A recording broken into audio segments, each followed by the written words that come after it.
Welcome. We are going to be identifying the elements of a plot diagram. We'll get more into what that is. Please use your note catcher as that is going to be due in class tomorrow. We'll definitely dive straight into this and good luck. What is plot diagram? Plot diagram is a tool that is commonly used to organize a story into certain elements. These elements are the framework to a story's plot, and once identified, it'll make it easier to analyze the content. This is exactly what a plot diagram looks like. You have your exposition, your rising action, your climax, your falling action, and your denouement or your resolution. It's going to look like a pyramid. You're going to be able to identify what is the main part of your story, and that's going to be your climax. We'll get more into this in a second.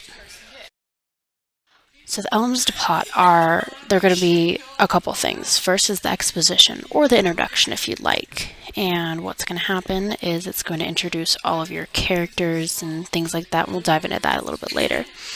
After that's the rising action. It's going to show you how we're going to get to the main point of the story. These are both the beginning of the story. The middle of the story is going to be purely your climax. That is going to show you your conflict. It's going to show a lot of things. After that's going to be your falling action or your resolution or your denouement if you want to go with fancy terms, and those are going to be the end of your story. Your exposition is the first one we're going to learn about. This occurs at the beginning of a short story, even a long story. The main character is introduced. We learn about settings, so you're going to learn about where we're at. If we're looking at Lord of the Rings, it's telling you that we're in the Shire, and it's going to introduce you to Frodo, and it's going to introduce you to a lot of things. If we want to go a little bit more modern, we can talk about a lot of different things here.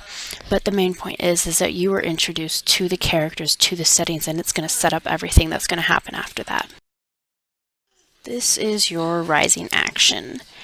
What's going to occur is this is the part of the story that begins to develop your conflicts. It's going to build your interest, and suspense occurs, and you're starting to realize that something is different, something's wrong, something's right, and it's going to get you into the story. It's going to talk about a lot of different things like that. The third one in this is the climax. This is the turning point of the story, and it's when the main character comes face to face with that conflict. Usually the character changes in some way, and it's going to be the big thing that really catches your attention that's going to change the story or change the character.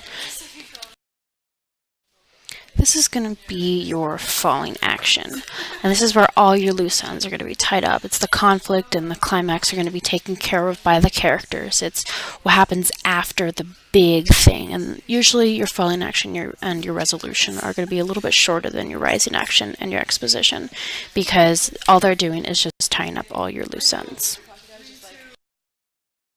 This is your resolution, or your denouement if we want to use fancy terms, and this is just going to be your ending. Everything's been tied up in your falling action, and this is what is going to bring it all together to a nice end. Yes, it can be argued some of our modern books don't have very nice endings, but writing progresses. This is still going to be your end. It's your resolution. Here's some things to consider. I want you guys to look at your exposition. What information does the writer give you at the beginning of the story? Your rising action, what drew you in? What's the conflict, and how did that really solidify what you knew as the climax? What made the climax the most exciting and most suspenseful part of the story? And then when you look at your ending, your falling action, your resolution, remember the word denouement, it's your big word for the day. How is this story different from the first part? Did it come full circle? Did it end? Did it have a cliffhanger? And how did it make you feel? What would you have done differently? Always keep this in mind. Feel free to add your questions at the end. I would like you guys to write down one question you had about this in your questions box, at least one. If you have more, definitely write them down and we'll address them in class, because guaranteed if you didn't understand something, there's someone else that also didn't understand something. I'll see you in class tomorrow. Remember that paper is definitely due. Have fun.